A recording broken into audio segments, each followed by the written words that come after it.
manera conjunta. Todos esos casos obedecen a preguntas que se han evaluado en los diferentes concursos, ya sea de ascenso como algunas que son de nombramiento, que en realidad se repiten en ambos concursos. Eso ya creo que todos ustedes ya tienen conocimiento de ello.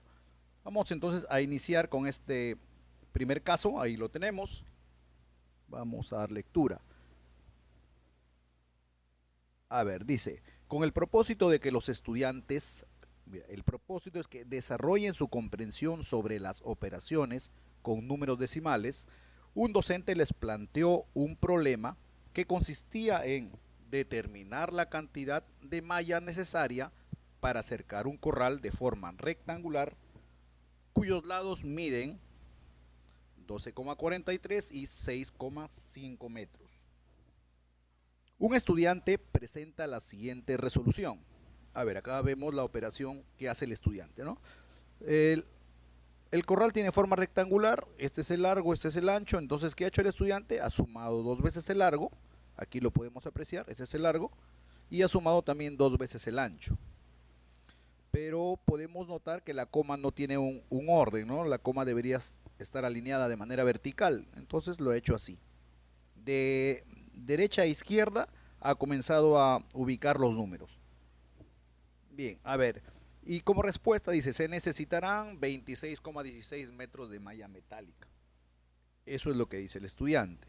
Ahora, la pregunta, ¿cuál de las siguientes alternativas expresa el error en el que incurre el estudiante? A ver, vamos a leerla mientras yo voy atento también acá al chat. De repente alguien de ustedes me da la respuesta. A ver, alternativa A. Dice, sumar números decimales sin atender el rol de la coma y de los valores relativos de sus cifras. ¿Será eso el error en el que incurre el estudiante? ¿Ha sumado números decimales sin considerar o sin atender el rol de la coma y de los valores relativos de sus cifras? Por supuesto, ¿no? Eso es precisamente lo que ha hecho el estudiante. No ha tenido en cuenta para nada la coma decimal y sobre todo lo que representan las cifras decimales, ¿no? Entonces, esto sí, mira, yo podría haber marcado, ¿no? Puedo marcar, pero vamos a ver un check nada más, porque quiere decir que esto es válido. Pero vamos a leer el resto de alternativas. A ver, dice, sumar números decimales sin considerar que los números deben alinearse a partir de la primera columna de la izquierda.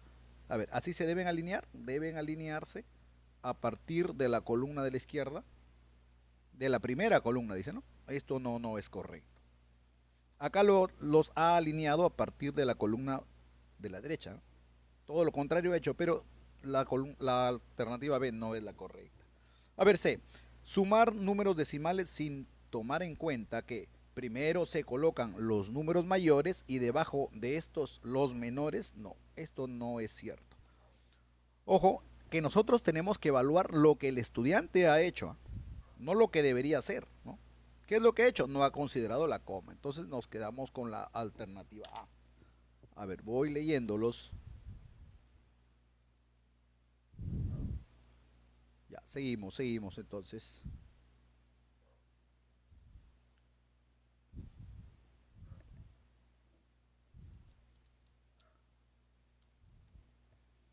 Sigo. Siguiente caso, número 2. Ahí está, tenemos el caso número 2.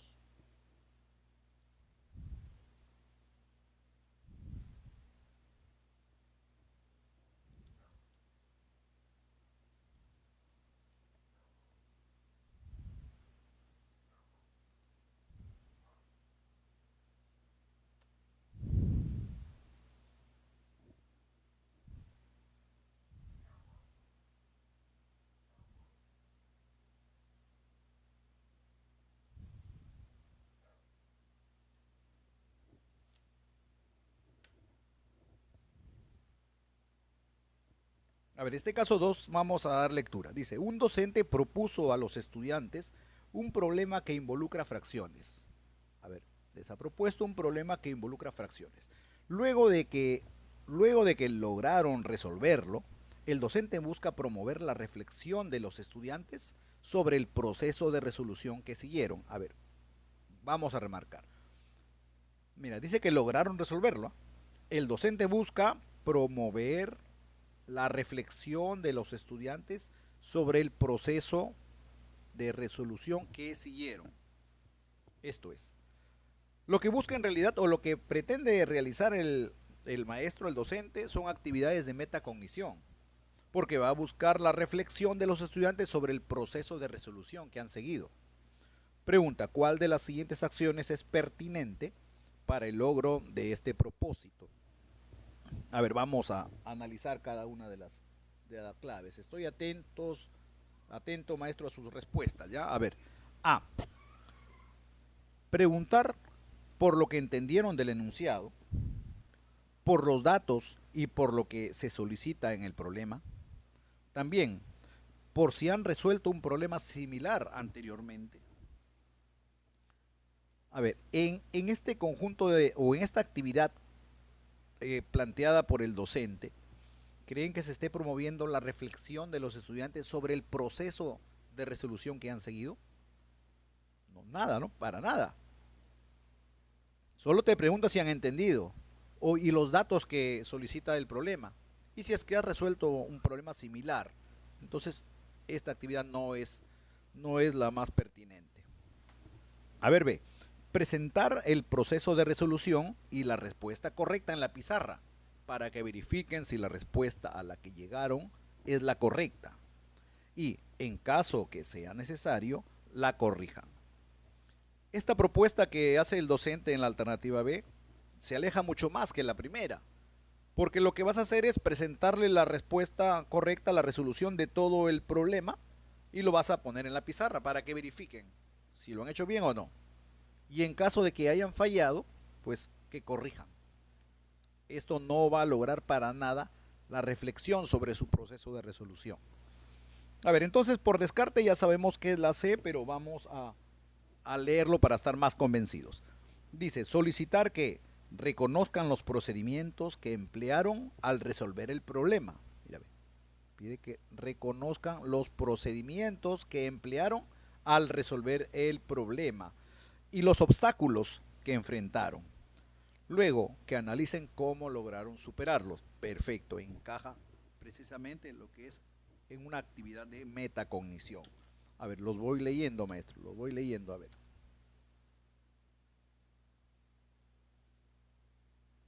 Ah, bien, por ahí comenzaron a regalarme los corazoncitos, no hay problema. No me molesta, maestro, pueden hacerlo.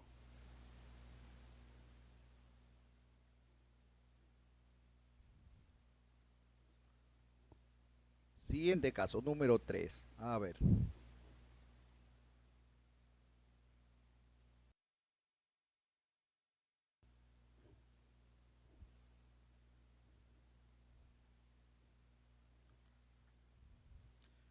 Tenemos ahí el caso 3. Vayan leyéndolo.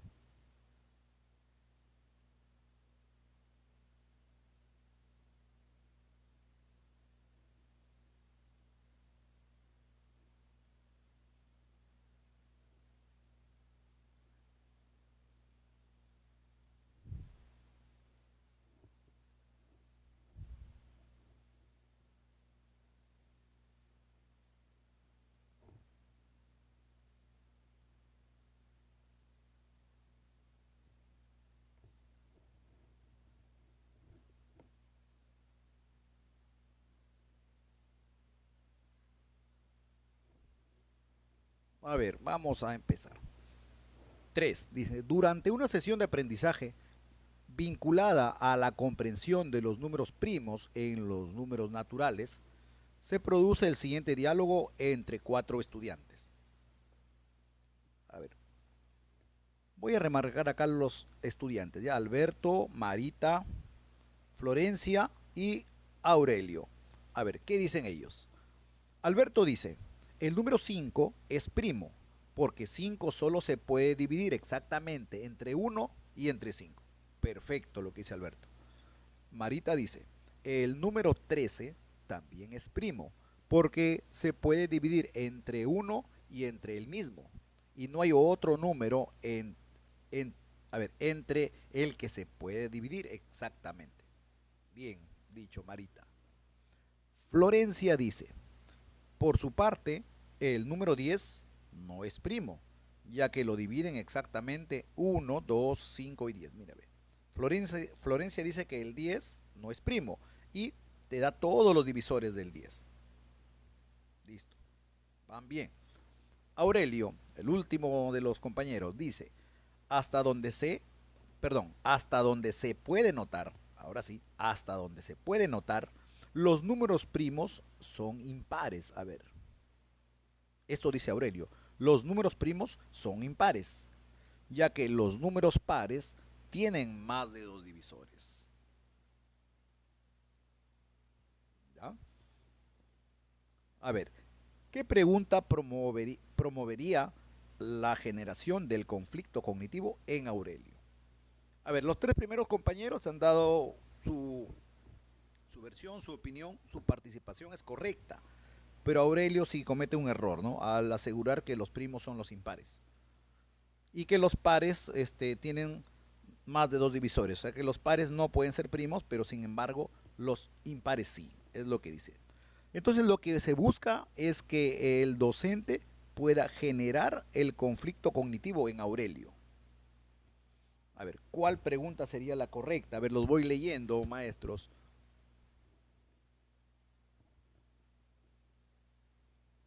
¿Qué me dicen?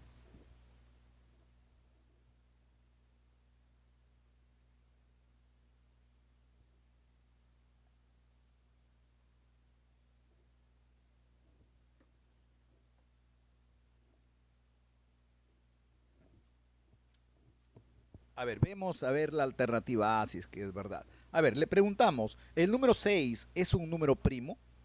Mira, si le preguntamos esto, ¿el número 6 es un número primo? Te va a decir no. Va a decir no, no es un número primo. Porque Aurelio, según lo que manifiesta, dice que los números pares tienen más de dos divisores. Entonces, al preguntarle si el 6 es un número primo, no vas a generar en él el conflicto cognitivo, porque él ya lo tiene por hecho, ya lo tiene por asentado de que los pares tienen más de dos divisores, cosa que no es del todo correcto, ¿no? Entonces, esta pregunta no va a generar el conflicto cognitivo. Vamos a analizar la pregunta B. A ver, ¿cuántos divisores tiene el número 11? A ver, si le preguntas esto, al ponerle este check no quiere decir que es la respuesta, sino estoy señalando, estamos analizando la B. ¿Cuántos divisores tiene el número 11? Eh, de repente haga un pequeño análisis y obtenga la respuesta, ¿no? Puede decir, ah, ya, mira, el 11 tiene el 1 y el 11. Entonces, al encontrar Aurelio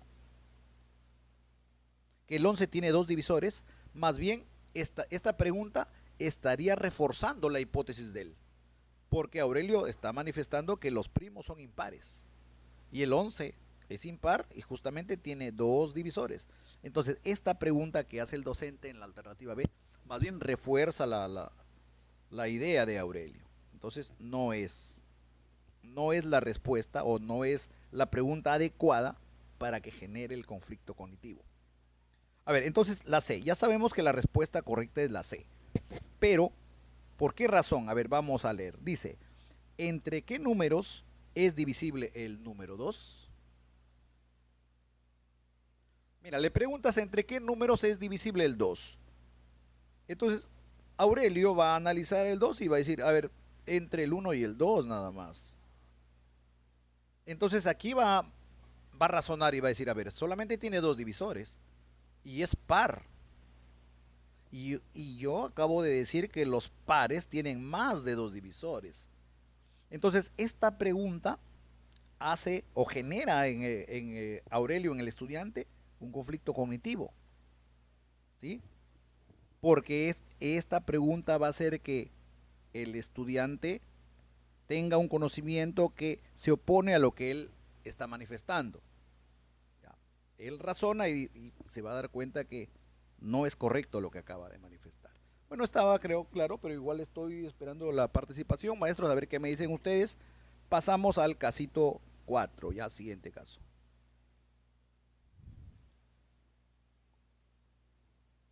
A ver, una ley de ahí, maestros. El caso número 4.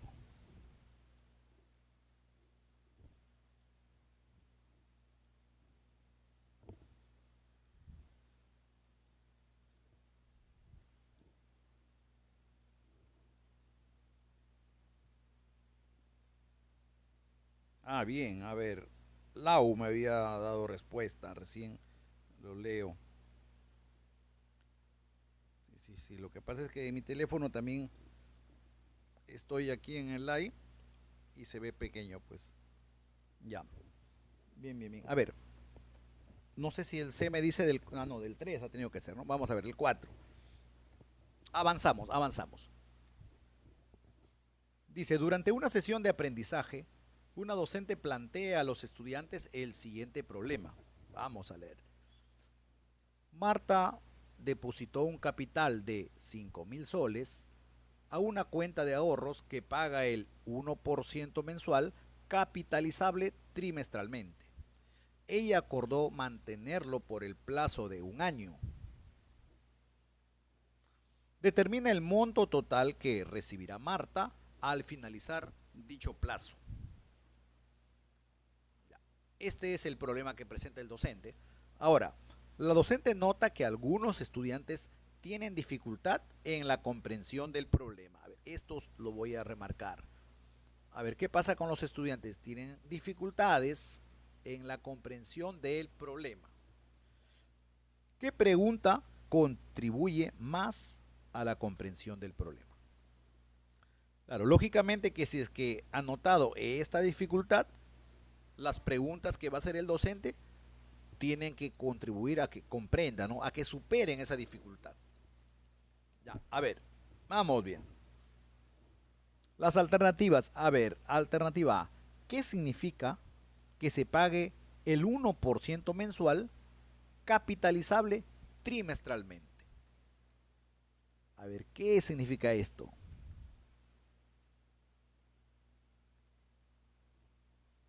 ¿Ya? A ver, lo dejamos ahí. Esa es la primera pregunta. ¿Qué significa que se pague el 1% mensual capitalizable trimestralmente? Lo dejo ahí. Vamos a ver la alternativa B. Pregunta, ¿qué monto se obtiene al finalizar cada periodo de capitalización? A ver, acá esta pregunta no va a contribuir a que comprendan el problema. Es más, ellos pueden encontrar la respuesta.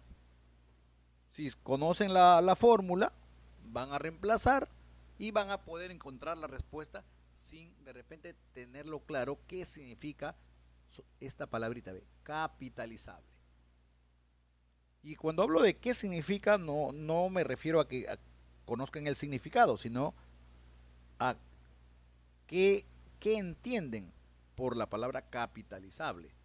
¿Ya? Y al saber qué entienden, quiere decir que hay una comprensión ya del problema. Entonces, la alternativa B, la pregunta que se muestra aquí, no es la más adecuada, ¿no? A ver, C.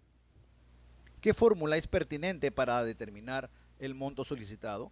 ¿Crees tú que preguntarle por la fórmula va a ayudar, va a contribuir a que superen la dificultad de comprensión de un problema? No, ¿verdad? No, definitivamente no. Entonces, nos quedamos con la alternativa A.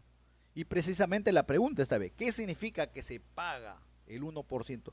Justamente la pregunta que se le hace es una pregunta de análisis, de entendimiento de lo que está tratando la situación presentada por el docente.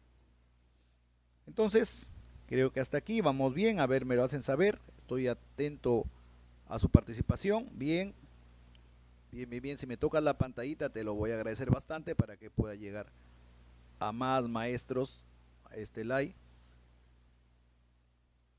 Bien, ahora sí tenemos más tiempo para la preparación, ya que se amplió el plazo, ¿no? Entonces, vamos bien. Avanzamos con el siguiente caso.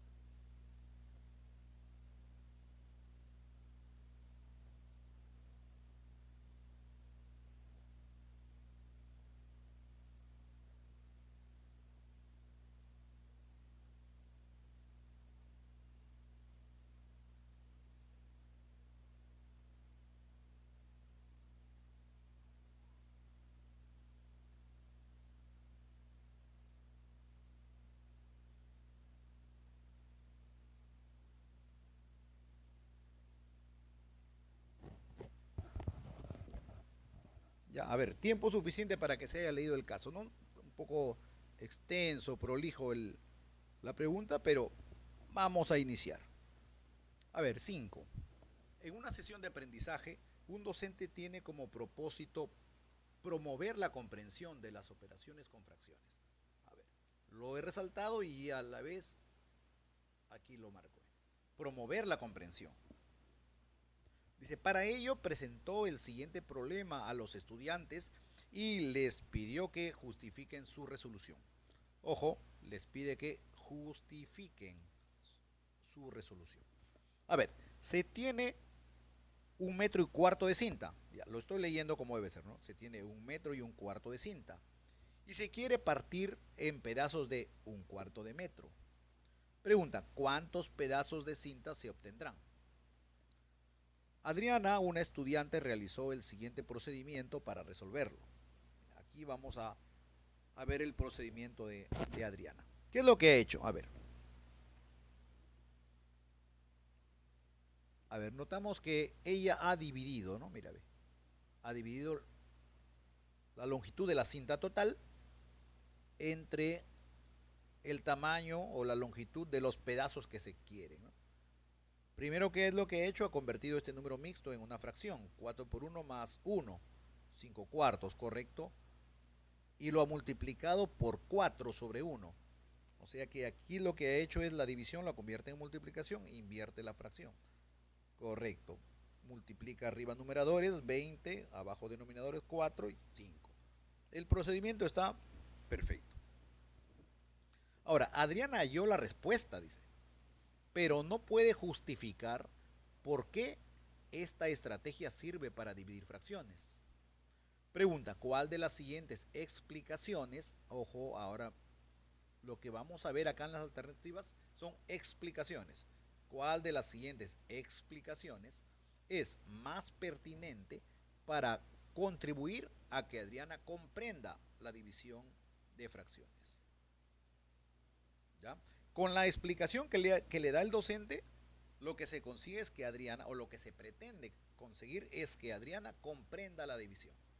Ella lo ha hecho, todo el algoritmo de la división lo ha hecho, está bien, pero sin embargo, lo que el docente quiere es que justifique su resolución. Y ahí es donde falla. A ver, vamos a empezar. Pero, a ver, aquí Alexander me da la alternativa. Bien. A ver, el resto, ¿qué me dicen? Tocándome la pantallita, maestros, para que pueda llegar a más colegas el like. Miren, analizamos. Alternativa A. Ojo, a veces cuando trabajamos aquí en las clases decimos, ¿no? Cada vez que tú veas en las alternativas y dice explicarle, a veces yo he visto colegas que dicen, no, táchala, esa no puede ser, porque tú no le vas a explicar, no le vas a decir. No, en este caso sí puede ser, porque justamente dice, ¿cuál de las siguientes explicaciones? Si tú te das cuenta, todas las alternativas empiezan con explicarle, ¿ya?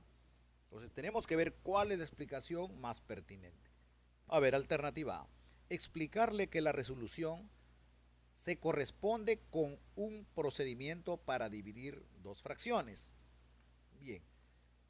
Que indica que se debe invertir la segunda fracción y convertir la división en multiplicación. Ya. Aquí lo que tú le estás diciendo es prácticamente cómo se debe hacer. Pero lo que buscamos es la comprensión. Buscamos la comprensión. Aquí le está prácticamente describiendo lo que es los procedimientos o el algoritmo para la división. Entonces, esto no es la explicación más pertinente. A ver, B. Explicarle que ese procedimiento corresponde a la relación que guardan entre sí la multiplicación y la división. Así, por ejemplo, dividir 6 entre 2 numéricamente es igual a multiplicar 6 por 1/2. Mira esta comparación o este paralelo que hace. Dividir 6 entre 2 es igual a multiplicar 6 por 1/2. Por lo menos esta explicación tiene mucho más, más lógica, ¿no? Tiene tiene mucho más razón que la primera. La primera simplemente le decías que así se hace. Ya, le colocamos un check. Vamos por la C. Explicarle que resolver otra situación similar, pero usando otro contexto, le puede ayudar a entender la división de fracciones. Por ejemplo, plantear que se quiere dividir una pizza y un cuarto en otra pizza de pedazos de un cuarto. Bueno, la C, mira, ve.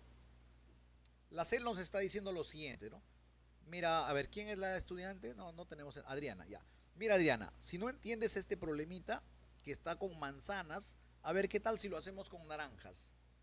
¿Crees que si le cambias el contexto, pero el problema sigue siendo el mismo, de ese modo ya comprenderá? No, ¿verdad? No, no, no puede ser. Si tú le cambias solo el contexto, pero la operación sigue siendo la misma, recuerda que Adriana tiene dificultad en explicar o en justificar su resolución, porque sí resuelve, no es que no resuelva.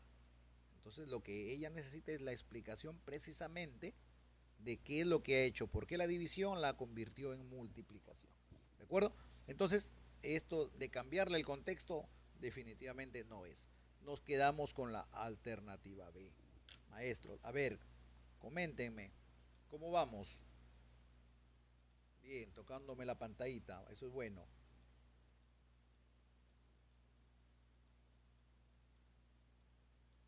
Ya, ahí estoy señalando el numerito que me puedes hablar luego y te puedo compartir el material, ¿ya? Todo el PDF propuesto y con la ficha resuelta también. A ver, pasamos entonces al número, a ver, 6, al número 6. Son 15 casitos que tengo para el día de hoy, ya vamos avanzando. A ver, vayan leyendo mientras yo leo acá el teléfono.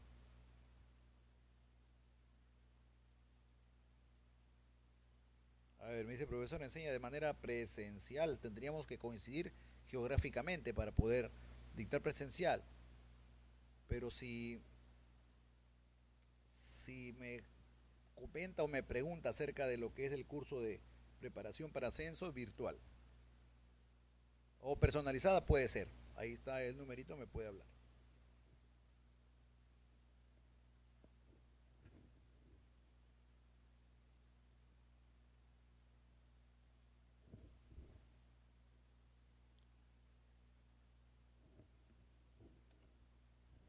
A ver, ¿qué dicen? ¿Ya leyeron? ¿Terminaron de leer el 6? Ahorita vamos a iniciar con la resolución.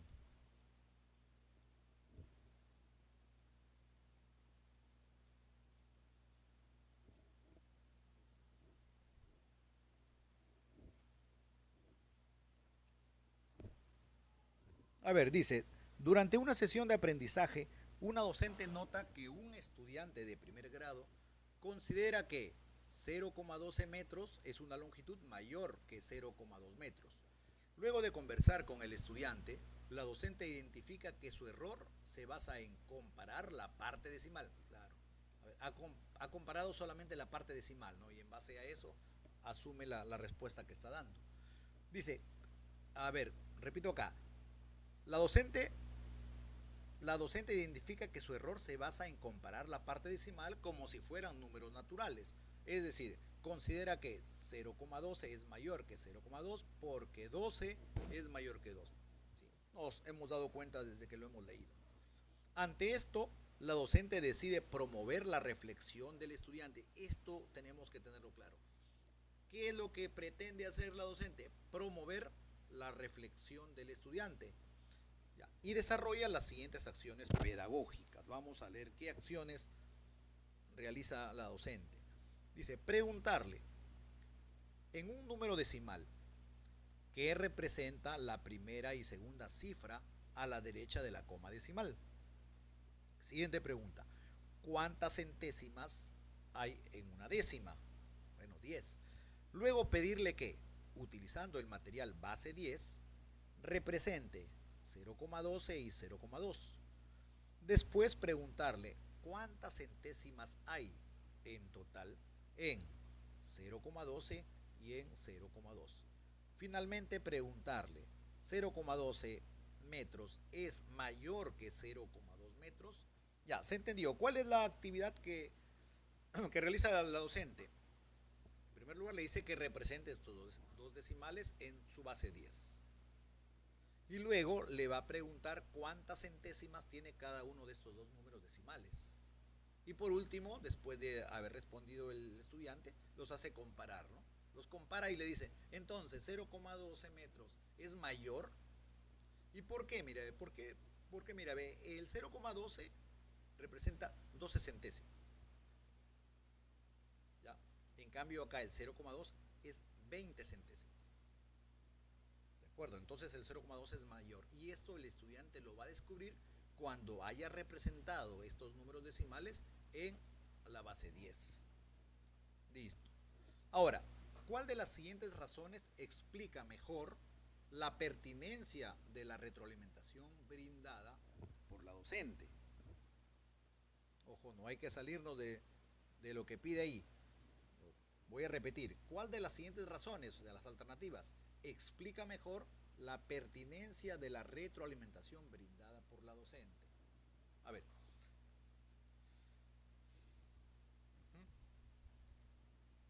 Ya. ¿Dónde realiza la retroalimentación? Aquí, pues. Cuando hace que el mismo estudiante descubra, mediante la base 10, ¿no? ¿Cuál es mayor? Ahora dice, alternativa A. Vamos a leer, ¿ya? A ver. La retroalimentación es pertinente porque promueve la comprensión del valor posicional de los números decimales. A ver, será pertinente porque promueve la comprensión, palabra importante, comprensión. ¿De quién? Del valor posicional de los números decimales. Bien.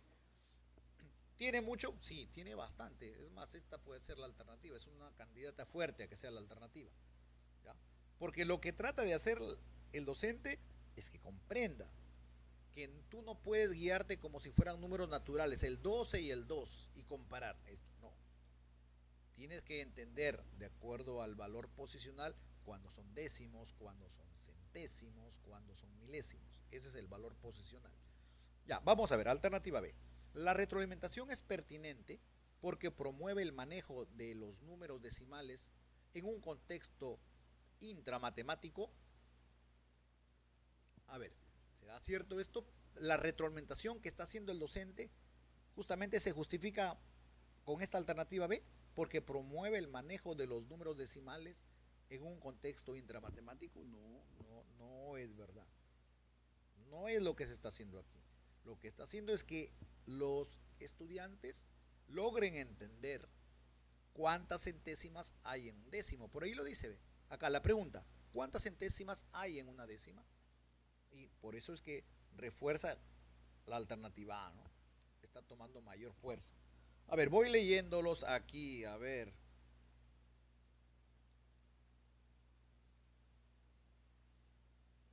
Ya, a ver, quería ver quién me da respuesta, pero aún no hay. A ver, C.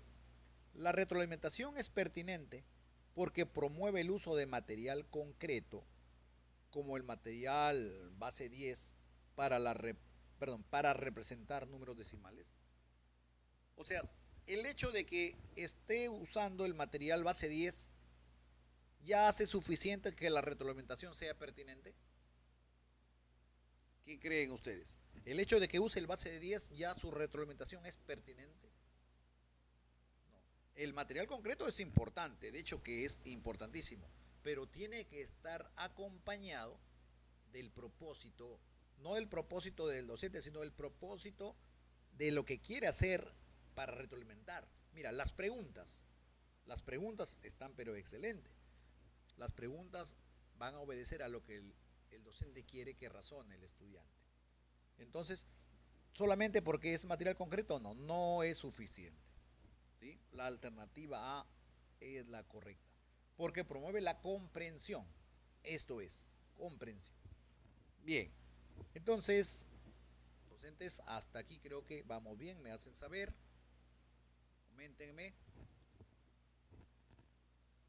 A ver. Tócame la pantallita, maestro, para continuar. Ahorita vamos a seguir mientras a tu trabajito. Ya voy a mostrar el siguiente, número 7. A ver, una leída ahí, maestros.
Ya, empezamos. Número 7.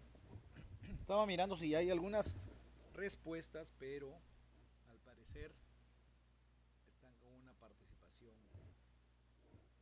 cautelosa. Así que vamos con calma. 7. Un docente busca que los estudiantes resuelvan problemas que involucren el uso de cantidades expresadas en notación científica. Mira, está viniendo bastante preguntas de diferente tipo, pero en la que se aplica la notación científica.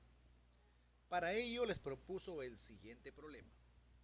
Aproximadamente la masa de la Tierra es 6 por 10 a la 24 kilogramos. Por su parte, la masa del Sol es 333.000 veces la masa de la Tierra. Expresa la masa del Sol en notación científica. Esto es lo que piden. Expresa la masa del Sol en notación científica. 3 estudiantes ofrecen sus respuestas. ¿Cuál de estas respuestas es correcta? En otras palabras, nos piden a nosotros que lo resolvamos, ¿no? Pregunta entonces de contenidos disciplinares del área de matemática. A ver, vamos entonces a hacer un pequeño repaso, ¿no? ¿Qué forma tiene un número expresado en notación científica? Si tiene esta forma. A por 10 a la n. Ahí está. Esta es la forma. Ya. Donde el número A, que es la mantisa, tiene que ser menor que 10 y mayor que 1. Ya, esto hay que tener en cuenta. Listo. Entonces, lo trabajamos. Me piden la masa del Sol, ¿no? Expresado en notación científica. Estoy atento a ver quién me da respuesta. A ver, hacemos lo siguiente. Mira, la masa del Sol es igual a toda esta cantidad. Dice 333.000 veces la masa de la Tierra.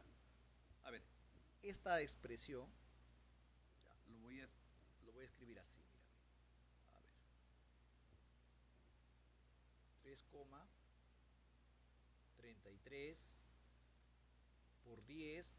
A ver, ¿cuántos ceros hay? Tengo 3 y acá 2 porque he separado la coma aquí. Entonces el exponente sería 5. Ya. La masa de la Tierra. Vamos por partes. Y la masa de la Tierra ya está expresada en notación científica. Así que entonces la masa del Sol va a ser 3,33 por 10 a la 5 por la masa de la Tierra, que es 6 por 10 a la 24. Las unidades, kilogramos. Seguimos. La masa del Sol, entonces es, a ver, 6 por 3,33. Ya, vamos haciéndolo eso. 6 por 3 es 18. Llevamos 1. 6 por 3, 18 y 1, 19. Y una vez más, 6 por 3, 18 y 1, 19. Listo. Como son dos cifras decimales, separo acá y nos va a quedar por 10. Tengo 5 y 24. Esto es 29. Ahí. Kilogramos. Listo. Hubiera sido, a ver, déjeme comparar. Hubiera sido bonito que esta clave o esta cifra, esta cantidad, esté en una de las alternativas, ¿no? Porque uno podría confundirse, pero no te olvides que la forma es esta, ¿no? La mantisa tiene que ser menor que 10 y mayor que 1. Entonces vamos haciendo acá lo siguiente. A ver, si yo quiero que la coma esté aquí, va a ser 1,998 por 10. A ver, si corre a la izquierda la coma, entonces tiene que aumentar un número en el exponente 10. Entonces va a ser 30. 30 kilogramos. Ahí está. Eso es, y ahora sí lo buscamos nada más. Ya, acá, alternativa A.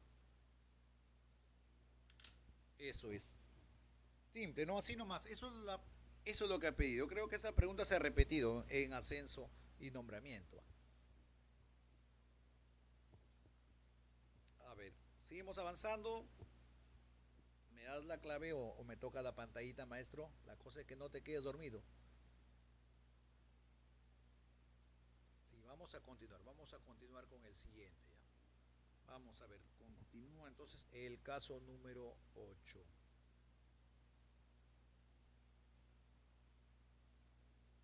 Ahí tenemos el caso 8.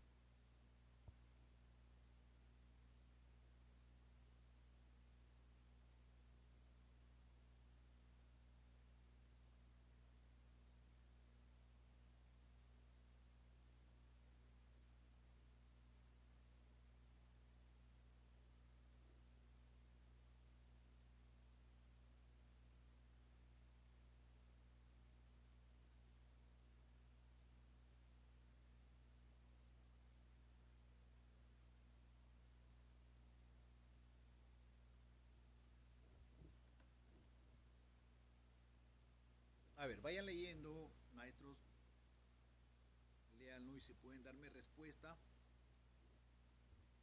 sería excelente.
Ya, iniciamos la resolución de este caso 8.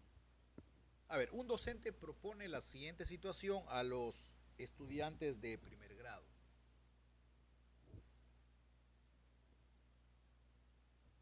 A ver, dice, como parte de un tratamiento, a las 8 horas una persona recibió una primera dosis de penicilina de 300 miligramos. A ver, a las 8 recibió la dosis de 300 miligramos de penicilina. A partir de entonces, su cuerpo elimina gradualmente la penicilina, de modo que una hora después, solo el 60% de la cantidad de penicilina inicial permanece activo en su sangre. O sea, en una hora pierde el 40%, porque solamente queda el 60%. ¿Ya? A ver, esta pauta continúa de tal manera que al final de cada hora solo permanece activo el 60% de la penicilina que tuvo al inicio de esa hora. A ver, se capta, ¿no? Al inicio, cuando se suministra los 300 miligramos de penicilina a un paciente, una hora después pierde el 40% y se queda solo con el 60%. Ahora, inicia la segunda hora. De esa cantidad que le quedaba, va a perder el 40% y se va a quedar solamente con el 60%. Y así lo va a hacer cada hora. Ahora, a partir de la situación anterior, el docente propone 3 tareas. Pregunta, ¿cuál de estas tareas es de mayor demanda cognitiva? A ver, ¿cuál será de mayor demanda cognitiva? Vemos ahí las alternativas. A ver, y lo vamos a ir desarrollando. Dice, hallar en qué porcentaje disminuyó la cantidad de penicilina que permanece activa en sangre de esta persona 2 horas después de la aplicación de la primera dosis. A ver, ¿en cuánto disminuyó? Pero en 2 horas, vamos a hacer el análisis en 2 horas después. A ver, en la primera hora disminuye el 40%, ¿no? En la segunda hora disminuye el 40%, pero del 60% que quedaba. Así nomás, así de simple. Eso será de mayor demanda cognitiva. No lo podemos saber. Tenemos que comparar con las otras actividades, ¿no? A ver, Pero está algo sencillo, algo simple. Le coloco ahí un check pequeño. B. Completar una tabla que muestre la cantidad de penicilina que permanecerá activa en la sangre de esta persona en intervalos de 1 hora desde el momento de la primera dosis hasta las 11. O sea, de 8 a 9, de 9 a 10 y de 10 a 11. A ver, nuevamente, de 8 a 9 es 1 hora, 9 a 10, 2 horas y de 10 a 11, 3 horas. Entonces, la actividad A me dicen que vea cuánto ha perdido en 2 horas. Ya, en cambio, la actividad B no me dicen cuánto ha perdido, sino cuánto permanece en sangre. Ya, pero con 3 horas, haciendo una tabla. Si bien es cierto, la acción o la actividad de la alternativa B requiere un poquito más de trabajo que la A. Un poquito más de trabajo. Sin embargo, ambas actividades son procesos mecánicos de cálculo, ¿no? Donde la demanda cognitiva es baja.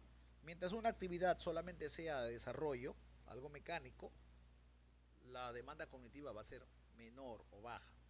A ver, veamos la C. Determinar la hora en que se debe administrar la segunda dosis si se sabe que esta se debe suministrar cuando la penicilina activa en la sangre descienda a un valor cercano a la 12ª parte de la primera dosis. Esto sí es, mira, nos dicen así. A ver, vamos a decir lo siguiente. Aquí es la primera dosis, ¿no? Primera dosis. Y acá va a ser la segunda dosis. Entonces me dicen determinar la hora, a qué hora se debe suministrar, sabiendo que la primera dosis fue a las 8, ¿no? Ya. Y además, como sabemos que cada hora disminuye al 60%, ya, tenemos que tener en cuenta que para suministrar la segunda dosis nos debe quedar acá la 12ª parte de cuánto, de los 300 miligramos de penicilina. Entonces, conociendo este dato, tenemos que analizar cuántas horas tendrán que transcurrir para que el paciente tome su segunda dosis de penicilina. De hecho, que esta actividad tiene mucho más demanda cognitiva que las dos primeras anteriores, ¿no? O es de mayor demanda cognitiva. ¿Sí? ¿Por qué? Porque es precisa analizar. Analizar. Bien. Entonces, a ver, ¿qué me dicen? Si es que hay alguien que de repente no está de acuerdo o quisiera que se profundice un poco más la respuesta, me lo hace saber y lo hacemos. Si no, avanzamos nomás, colegas. Ya, todo ok, me dicen, ya, bien. Algunos se acordaron de tocarme la pantallita. Excelente, maestros. Excelente, seguimos, seguimos. Número 9.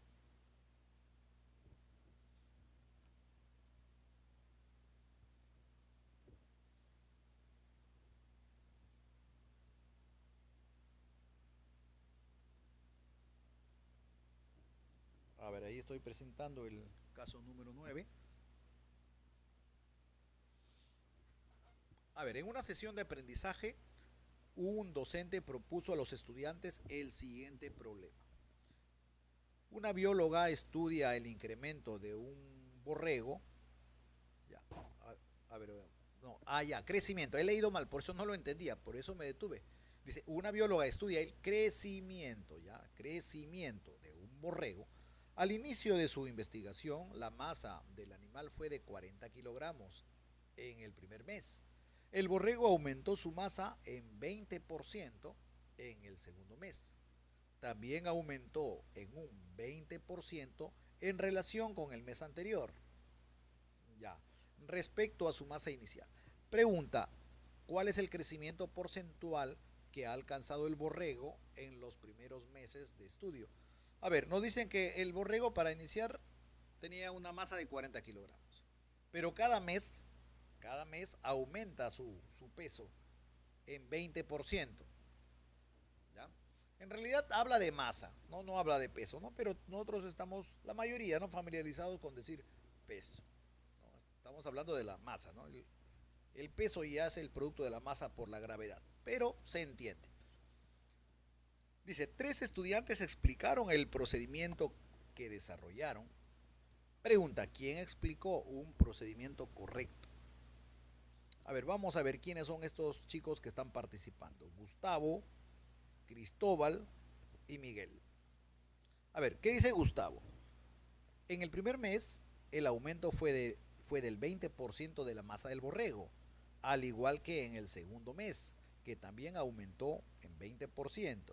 Entonces, el crecimiento porcentual en 2 meses fue, mira, 20% más 20% igual 40%. Y esto no es correcto, ¿no?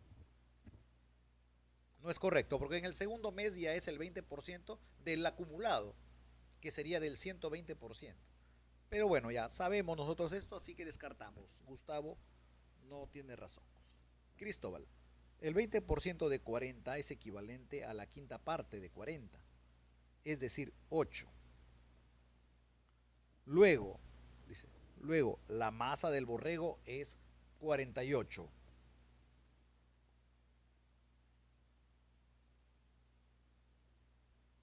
Ya. El 20, he leído hasta 48. Punto. Ya. El 20% de esta masa es 9,6. Entonces, el crecimiento porcentual en 2 meses es, mira, lo está haciendo bonito, ¿eh? Ha sacado por partes, el 20% de 40 es 8 y luego suma los 40 más lo que subió de masa, el borrego, son 48. Dice, luego el 20% de esta masa es 9,6. Está bien, solo era sumarlo. Entonces, el crecimiento porcentual en 2 meses es 8 más 9,6. Ya que eso es la cantidad de masa que ha ganado en el primer mes y en el segundo. Y los suma y sale 17,6%. Aquí lo malogró, ¿no? Lo malogró. Porque sería kilogramos, ahí sí puede hacer, pero no. Y aparte que lo que piden es el crecimiento porcentual, ¿no? Entonces se cayó la alternativa. Cristóbal estaba muy bien, pero falló en lo último en cuanto a la interpretación. Entonces nos facilitó todo a nosotros y tenemos la clave que es la C, pero vamos a analizarla. Miguel dice, por el aumento del 20% de la masa del borrego se obtiene 120%, que es equivalente a 1,2 de la masa. Luego, para 2 meses, multiplicamos 1,2 por 1,2 y obtenemos 1,44. Entonces, el crecimiento porcentual es 44%. Ya, claro, porque tenemos que entender que 1,44 es 144%. Entonces, si esta es la masa final del borrego en los 2 meses siguientes, y inicia, ¿no?, su crecimiento con el 100%, entonces el crecimiento es 44. ¿Se entiende? Avanzamos, maestros. A ver, ¿qué me dicen? ¿Siguen ahí? A ver, ¿cómo vamos, maestros? ¿Cómo vamos? ¿Qué especialidad es matemática secundaria, maestros? Es la especialidad de matemática. 10, 10, 10, 10.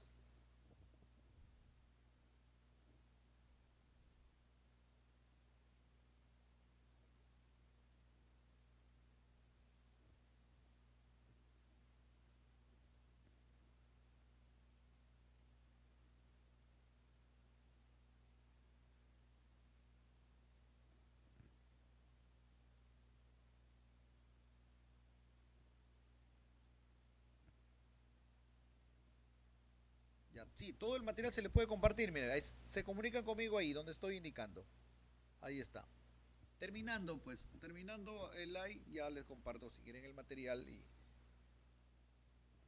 tanto propuesto como resuelto, ¿ya? Bien, a ver, continuamos. A ver, número 10. Un docente lleva a los estudiantes al patio de una institución educativa. Él ha marcado 4 puntos en el piso y les ha indicado que la distancia entre 2 puntos es 10 metros. Ya, esta pregunta sí está duplicándose o dobleteando entre nombramiento y ascenso. Mira, la distancia entre 2 puntos es 10 metros. Lo voy a subrayar mejor, ya con paciencia. Ya, la distancia entre dos puntos es 10 metros. Ojo, y son 4 los puntos. Luego, les pide que, considerando esa distancia como referencia, hablamos de los 10 metros, establezcan una aproximación de la distancia existente entre los otros dos puntos. Un grupo de estudiantes plantea la siguiente estrategia. A ver, vamos a leer la estrategia de un grupo de estudiantes. Dice, caminaremos con un mismo tamaño de paso por la línea recta que une los dos puntos que distan 10 metros y contaremos la cantidad de pasos dados. Ese es el procedimiento 1. Van a caminar en línea recta entre dos puntos donde saben que mide 10 metros y van a contar los pasos. Luego, realizaremos lo mismo con los otros dos puntos y usaremos la proporcionalidad para determinar en metros una aproximación de la distancia entre estos. Sí, está bien. La estrategia de los estudiantes de ese grupito está bien. A ver, dice, en el grupo se encuentra Enzo, un estudiante que presenta baja visión. Y el docente nota que no han considerado las características de Enzo al plantear la estrategia. Pregunta, ¿qué acción pedagógica es más pertinente para que Enzo pueda participar en la ejecución de la estrategia planteada por los integrantes del grupo? A ver, los estudiantes no han tenido en cuenta esto, ¿no? ¿Por qué razón? Porque entre dos puntos, imagínate lo siguiente, son 4 los puntos, ¿no? A ver. Ya, imagínate por acá. Entonces, el docente les presenta esos 4 puntos y le dice, mira, ve, la distancia entre estos dos es 10 metros. En base a ello, ustedes encuentren la longitud de estos otros dos puntos. Entonces, la idea es que vayan contando los pasos, ¿no? Mediante una línea recta imaginaria. Porque no dice que trazan una línea recta. Ya, entonces, en el caso de que el que camine por acá fuese Enzo, como no va a haber una línea, él quizá comience a caminar allá por un lado y no ubique el punto también. Entonces, eso es lo que no ha considerado el grupo. Entonces, dice, ¿qué acción pedagógica es más pertinente para que Enzo pueda participar? Mira, pueda participar en la ejecución de la estrategia planteada por los integrantes del grupo. Alternativa A, pedir que realicen la actividad y que le proporcionen a Enzo la cantidad de pasos obtenida para que, y que le proporcionen a Enzo la cantidad de pasos obtenidos, debería ser, ¿no? Para que él realice los cálculos. Pero ojo, aquí nos están diciendo, nos pregunta, ¿qué acción pedagógica es más pertinente para que Enzo pueda participar? Entonces aquí en la alternativa A no lo están haciendo participar a Enzo, solamente le van a dar el resultado, ¿no? Sus compañeros realizan digamos, la caminada por aquí contando los pasos y le dicen a él cuánto para que anote, ¿no? Entonces aquí no, descartamos porque aquí no está participando en la actividad. Ya, B, colocar sobre el piso pequeños platillos deportivos separados 1 metro entre sí y en ambos recorridos a realizar para que Enzo pueda contarlos.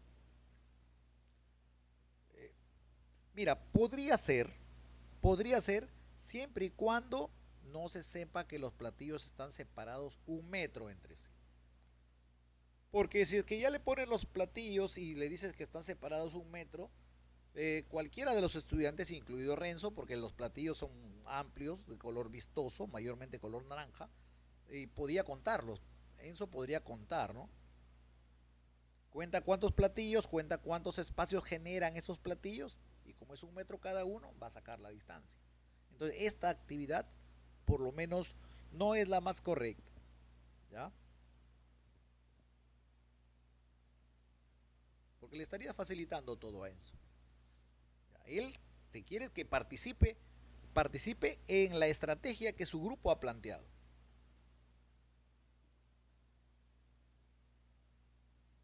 Ya. Aquí lo de los platillos, esto es ajeno a la estrategia. Y mira, y es más, a veces, maestros, la pregunta o las alternativas, la respuesta correcta, tiene que partir de lo que se habla acá en la estrategia, en este caso. Mira, dice, ¿dónde está? A ver acá, ¿qué acción pedagógica es más pertinente para que Enzo pueda participar en la ejecución de la estrategia planteada? Y esto de platillos no es parte de la estrategia. Entonces tenemos la clave C, esa es la respuesta correcta, vamos a convencernos de ello. Dice, solicitar que peguen en el piso una cinta cuyo color contraste con el piso en ambos recorridos a realizar para que Enzo pueda realizar la actividad por sí solo. Mira, imagínate que el piso ya es acá la superficie blanca y la cinta es roja. Entonces pegas acá la cinta, Enzo contará cuántos pasos hay, ¿no? Y acá sabemos que es 10 metros y ahora va a ser el recorrido en los otros dos puntos, ¿no? A ver, aquí es 10 metros, ¿no? Y acá X o incógnita. Listo, entonces es bastante pertinente aquí esta actividad planteada por el docente. Bien, correcto. A ver, ¿cómo vamos, maestros? Avanzando, hagan sus comentarios.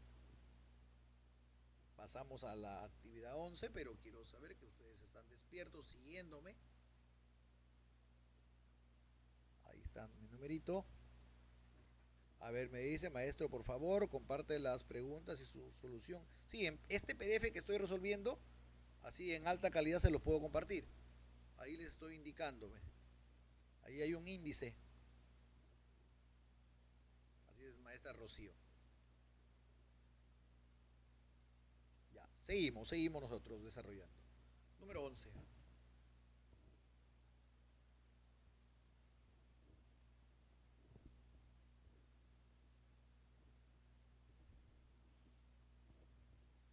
A ver, ¿qué nos dice el 11?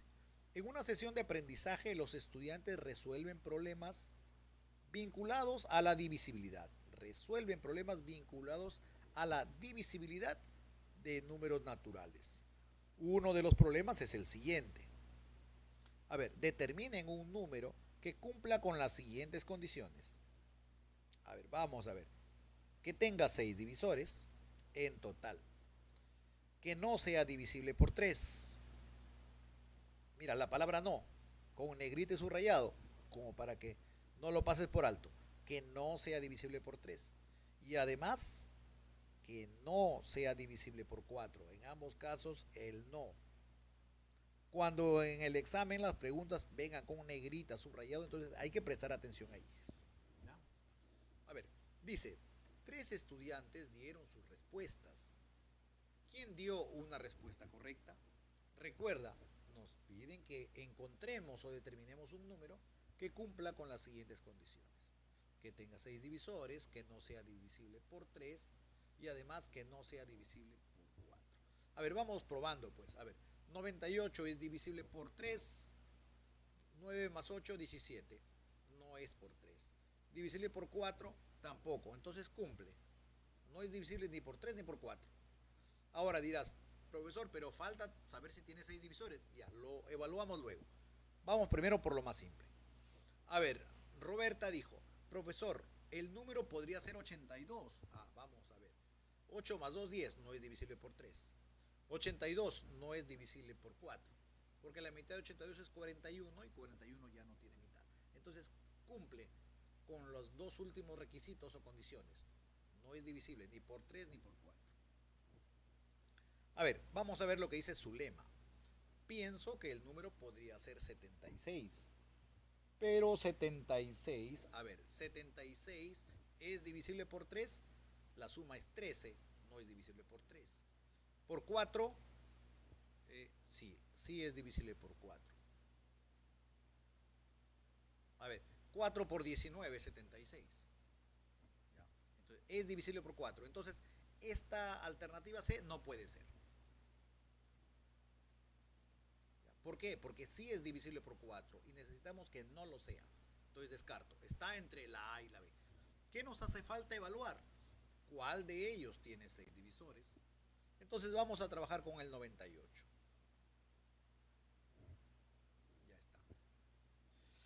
A ver, vamos a descomponer canónicamente el 98, ¿ya? Mitad de 98, 49. Ahora séptima es 7 y séptima 1. Entonces, el 98 se puede expresar como 2 por 7 al cuadrado. Entonces aquí encontramos el número de divisores, ¿no? El número de divisores va a ser el exponente aumentado en 1. Esto ya lo sabemos, ¿ya? Pero como el PDF se les va a compartir, quiero que esté ordenado. El exponente 2 aumentado en 1. Y esto nos va a dar 2 por 3. Y 2 por 3 es 6. Entonces, esto significa que el 98 está cumpliendo. Tiene 6 divisores, no es divisible por 3, no es divisible por 4. Suficiente lo tenemos. Podríamos evaluar también el 82, a ver si es cierto, si tiene 6 divisores o no, pero una vez que ya tenemos la respuesta, ya para qué analizarlo. Entonces, podemos continuar. A ver, maestros. Toca la pantallita para que no te duerma, colega. Avancemos, avancemos. Toca su pantallita como para que se vaya el frío.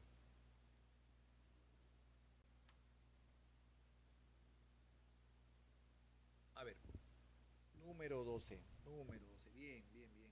Maestros, están haciendo su trabajo. Ustedes por allá, yo acá. Frente a la pantalla.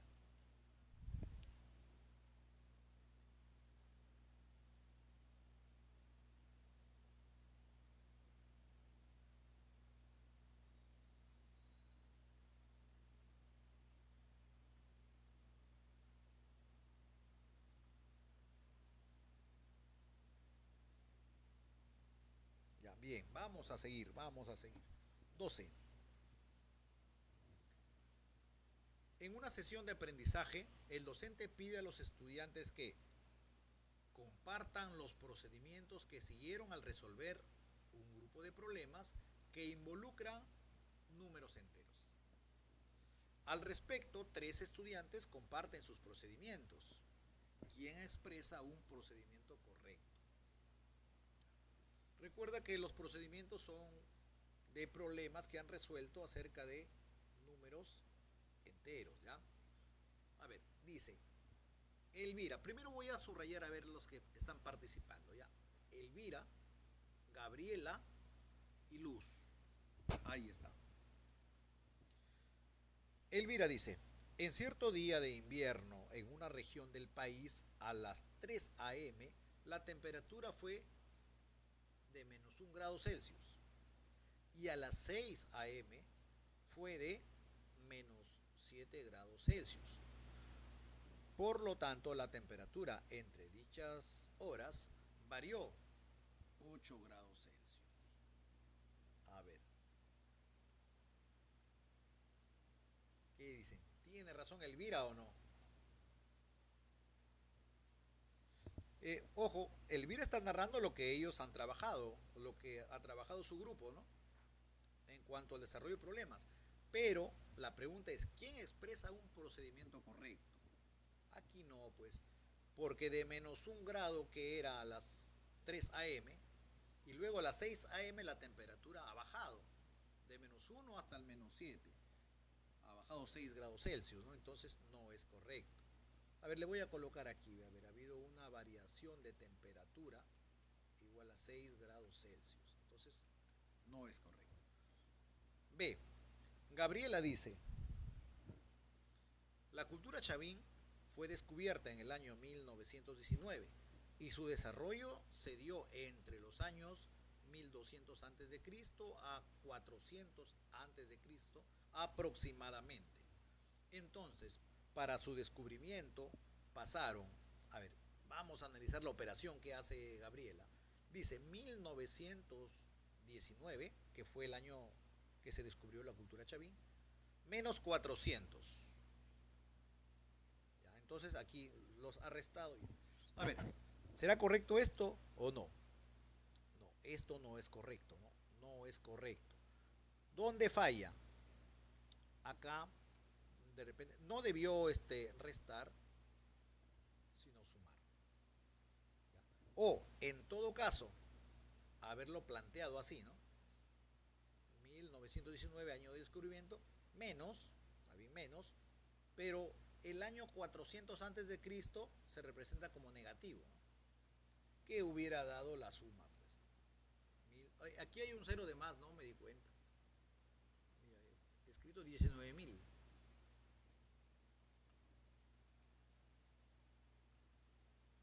Ahí está. 1919 menos el año 400. Entonces 1919 más los 400. Así debió ser. Pero lo ha planteado aquí mal. Entonces descartamos y nos quedamos con lo que dice luz. ¿Pero qué dice luz? Un iceberg tiene una altura de 40 metros sobre el nivel del mar y una profundidad de 160 metros. Una forma de saber la longitud desde el punto más alto hasta el más bajo es representar esas cantidades en la recta numérica, como 60 y menos 160, y restarlas para obtener dicha longitud. Ya, para obtener que dicha longitud es 200 metros. Correcto, ¿no? Perfecto. Es lo que he hecho. ¿Cuál es el procedimiento? 40, el punto más alto del iceberg, le has restado la longitud más baja, que es negativo 160. Y esto pues nos da los 200 metros que nos está diciendo la estudiante Luz. Correcto. A ver, vamos a pasar al siguiente caso, maestros. Sigan activos, no pestañeen. Ahí tenemos el caso 13. Ya, bien, a ver, voy a retomar. Me dicen, ¿por qué la B no es 1919 más 1200? A ver. Acá, ¿por qué toma? O sea, lo que me preguntan en realidad es, ¿por qué, profesor, pues, acá el procedimiento toma 400 y no los 1200?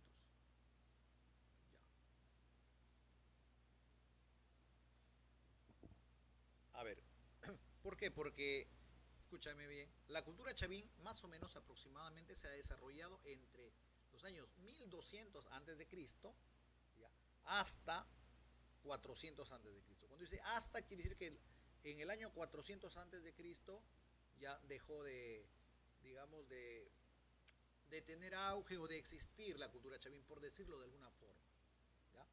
Acabó su periodo, creo que se entiende más. 400 años antes de Cristo el periodo acabó. ¿Ya? Entonces, a partir de que acaba, ¿cuántos años pasan para que sea descubierto, ¿no?, esta cultura? Entonces, por eso, a partir de los 400, ya no de 1200. ¿De acuerdo? Ese es el porqué. Me habían preguntado por qué no tomar el 1200. Ya, ahora sí, número 13, maestros.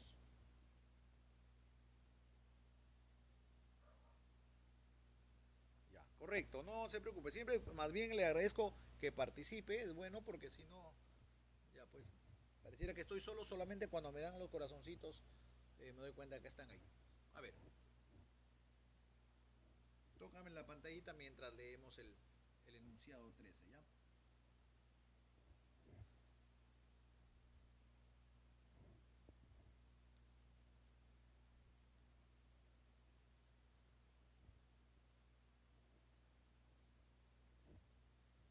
A ver, la preguntita 13. Dice, una docente presenta a los estudiantes la siguiente situación. Amparo es una trabajadora que se encuentra en planilla. Todos los meses le descuentan el 21,2% de su sueldo bruto. A ver, este es el descuento. Este descuento corresponde al 13,2% para su fondo de pensiones y el 8% para la retención del impuesto de renta. Ya. Si te das cuenta, aquí están. No son nuevos descuentos estos números, ¿no?, sino estos son lo que hacen en total el 21,2. Ya. Hechos estos descuentos, se obtiene el monto del sueldo neto. Bien. Seguimos, dice, si la docente busca complementar la situación con una pregunta que permita a los estudiantes calcular porcentajes sucesivos, ahí está, subrayo esto. ¿Qué necesitamos? Que el estudiante pueda calcular porcentajes sucesivos. Y ojo, acá dice si la docente busca complementar, o sea, añadir algo, ¿no? Para que los estudiantes puedan calcular porcentajes sucesivos. Pregunta, ¿cuál de las siguientes preguntas es pertinente realizar para lograr dicho propósito? A ver, vamos analizando y también los voy leyendo a ustedes quien me dé la respuesta. Está bonito, ¿eh? Este casito sí está bonito. A ver, Amparo.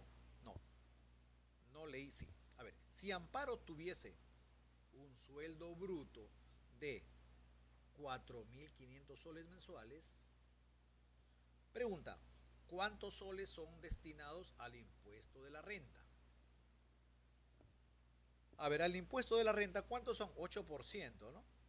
Entonces, ¿qué tendríamos que hacer aquí?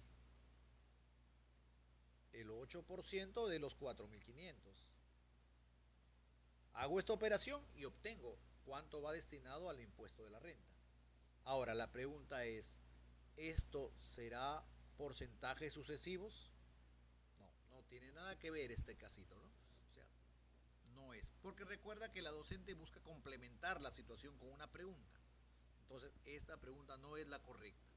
Porque no enfoca a lo que son los porcentajes sucesivos. Esto es el cálculo de un porcentaje, ¿no? De un monto. A ver, Slim, creo que me dice, ¿no? Y también, a ver, déjame ver. Hay dos que me han dado respuesta. Bien, a ver. Lo leo de acá de mi máquina mejor.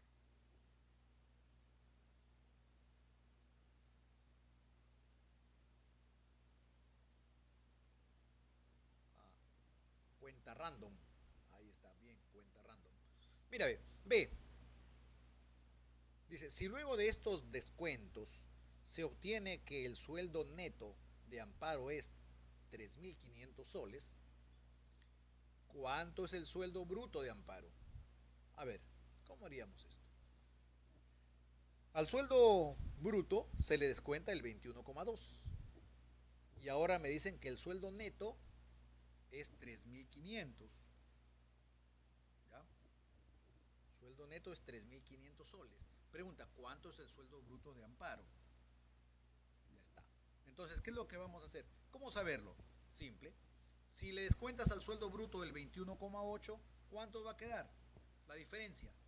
El 78,8, ¿verdad? A ver, déjame hacer la resta. Sí, 78,8% entonces del sueldo bruto. Esto es equivalente a 3.500.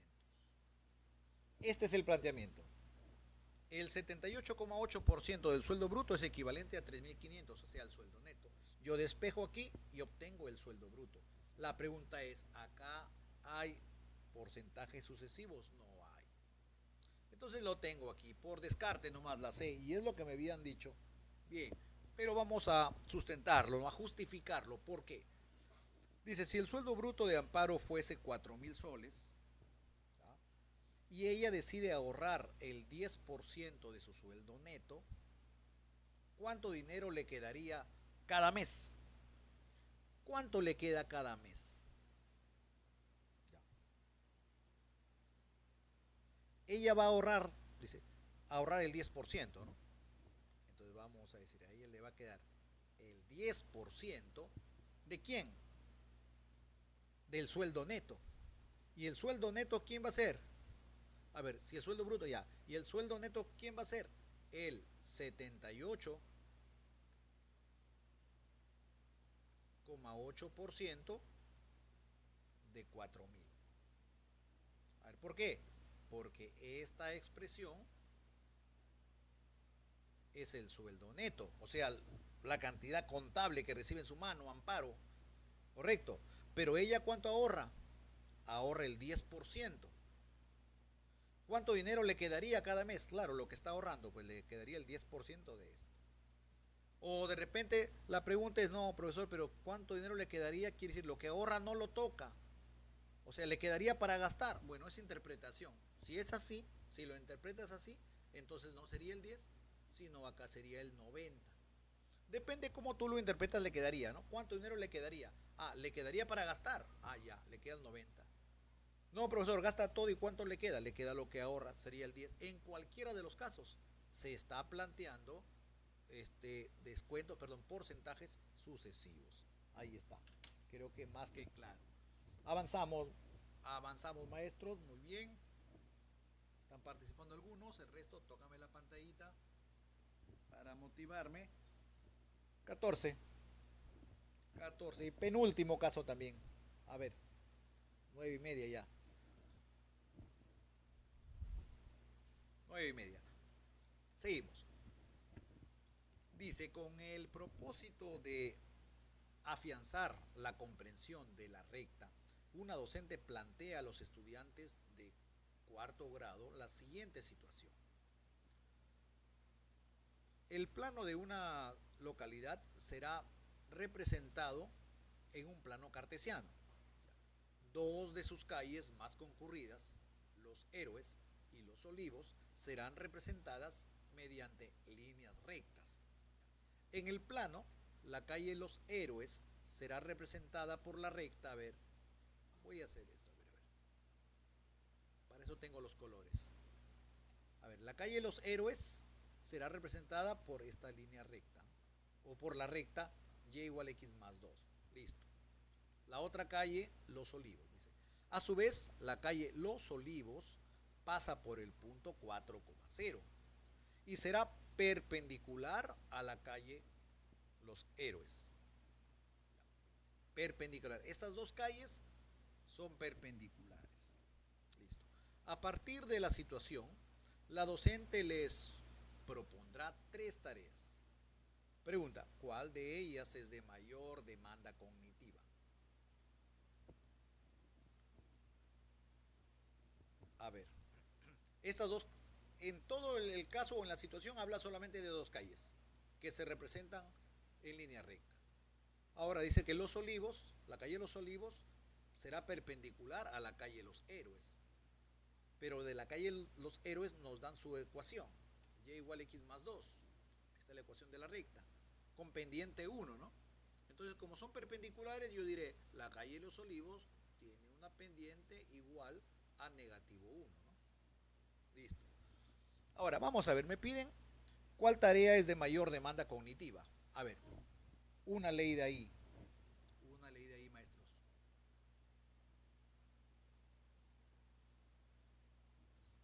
Todas las alternativas empiezan con explica. Ya, listo. A ver, palabrita clave. Identifiquemos la palabrita clave para hacerlo rápido nomás. Mira, ¿qué es lo que tiene mayor demanda cognitiva? A ver, explica cómo representar, sustentar o calcular. ¿Cuál de las 3 palabras tiene mayor demanda cognitiva? A ver, los leo. Los leo, maestro, no estoy solo. Vamos, coméntenme. Representar, sustentar o calcular.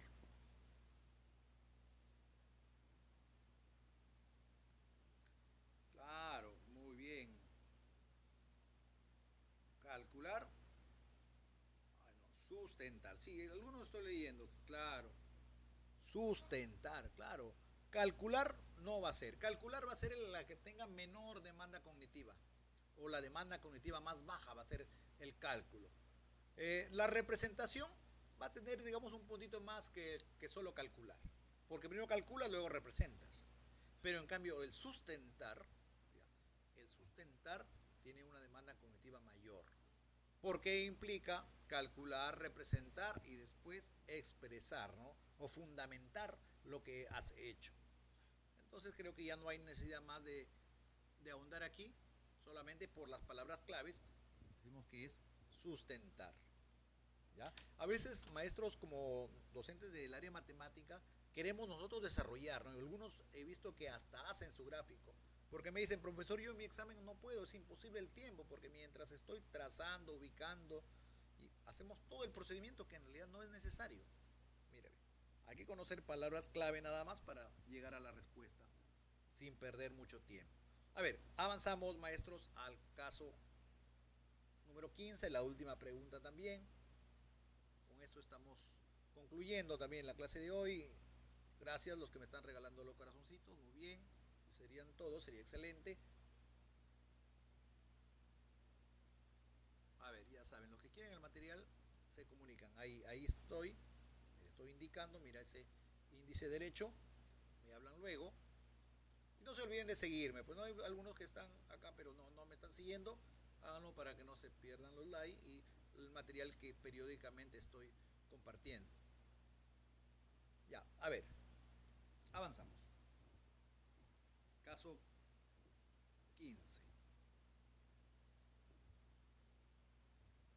A ver, como parte de una sesión de aprendizaje, una docente propone a los estudiantes de primer grado realizar la traslación del rectángulo ABCD. 3 unidades, dice, hacia la derecha. Se va a trasladar este rectángulo ABCD 3 unidades hacia la derecha. Al respecto, un estudiante presentó su resolución utilizando el siguiente gráfico. A ver, vamos a analizar. Podemos notar que ahí está el rectángulo, mira, ABCD. ¿Ya? Y acá está el rectángulo ya trasladado. Ya, listo. Pero ojo que la pregunta era, o la tarea era que lo traslade, pero 3 unidades hacia la derecha. Y para esto, mira, observemos, ¿lo ha trasladado acaso 3 unidades hacia la derecha? No lo ha trasladado, mira. Por lo menos 3 unidades no han sido. ¿Cómo puedo identificar esto? Mira, tengo el A. El A debió ser, ¿ahora dónde? 1, 2, 3. Aquí debió ser el nuevo A, la figura, ¿no? Pero mira, ¿dónde resulta que está el A'? Acá. ¿Cuántas unidades? 1, 2, 3, 4, 5, 6, 7. Ya. En realidad el estudiante erróneamente ha trasladado el rectángulo 7 unidades hacia la derecha. Correcto. Listo.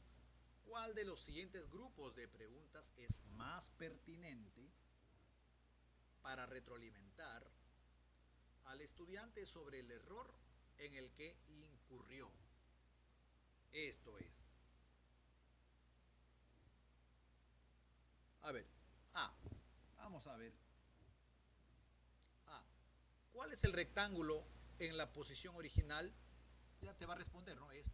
Maestro, ahí está. Siguiente pregunta, ¿cuál es el rectángulo después de realizada la traslación? Te lo va a señalar. ¿Cuántas unidades se ha trasladado el rectángulo ABCD para transformarse en el rectángulo A', B', C', D'? Te va a decir 3 y te va a decir, mira, aquí está, pues, maestro, 1, 2, 3. Porque eso es lo que el estudiante cree correcto. Entonces, este conjunto de preguntas no es lo más pertinente, ¿no? Para que pueda retroalimentar aquí sobre el error. No, descartamos. Vamos a ver la clave B. Dice, ¿cuántas unidades a la derecha hay desde el punto A hasta el punto A'? Mira, precisamente eso es lo que habíamos marcado. De aquí a acá, ¿cuántas unidades hay? Listo, buena pregunta. ¿Esta cantidad de unidades coincide con las solicitadas en la traslación? Voy a decir, no, ¿verdad? ¿No? Me dijeron 3 y acá yo cuento 7. Ya. ¿Crees que los puntos del rectángulo ABCD se han trasladado 3 unidades? De repente el estudiante cuente, ¿no? A ver qué pasa con D. También se ha trasladado 7. A ver qué pasa con B. Si comienza a contar, también se ha trasladado 7. Entonces, este conjunto de preguntas en realidad sí es pertinente. No sé si es el más pertinente, pero por lo menos sí es bastante pertinente. Vamos a ver el C. Ojo, cuando vemos acá el más, quiere decir que es posible que más de una alternativa sea pertinente, como que tenga el propósito que el docente quiere conseguir, en este caso retroalimentar, pero nosotros vamos a elegir la alternativa que mayor fuerza tenga, ¿no? para lograr la retroalimentación. Entonces vamos a ver el C. Dice, ¿qué características tiene la transformación denominada traslación? Mira esa pregunta. Te puedo decir, la característica es que vamos a mover de su posición inicial a otra posición la figura dada, ¿no? Sin alterar sus formas. puede ser que te diga eso. Siguiente pregunta. ¿El rectángulo A'B', C'D' será el resultado de trasladar ABCD? Sí, pues sí, lo he trasladado a veces. Ya. Si el rectángulo ABCD se ha trasladado 7 unidades, ¿deberías cambiar algo en tu dibujo?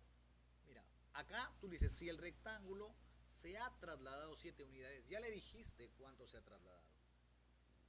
No estás logrando que el estudiante reflexione sobre su propio error, ¿no? Y considere pues corregirlo, ¿no? Ya le estás diciendo, no puedes hacer esto, entonces nos quedamos con la alternativa B como alternativa correcta. Bien, a ver.